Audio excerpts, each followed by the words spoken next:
Sa Baguio City, bagamat hindi pa gaanong ramdam ang pagdagsa ng mga bakasyonista, marami na rin mga pulis ang nakabantay para masigurong kaligtasan ng mga turistang mamamasyal.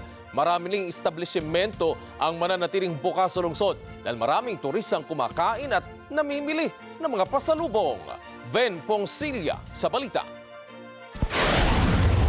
Ngayong araw ay hindi pa gaanong ramdam ang dagsa ng mga bakasyonista dito sa Baguio City, pero aasahan pa rin ng dadagsa ngayong gabi hanggang weekend.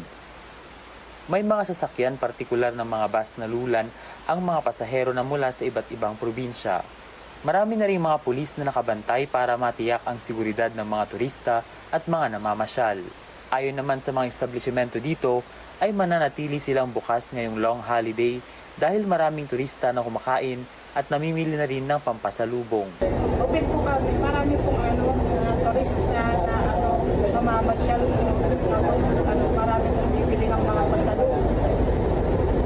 Samantala, tuloy-tuloy din ang biyahe ng mga uuwi sa kanilang mga probinsya at mahaba ang pila ng mga uuwing Pangasinan, Tarlac at Tuguegarao. Mula sa Baguio City, Ven Pongsilia para sa Mata ng Agila. Matatag, matapang, matapat.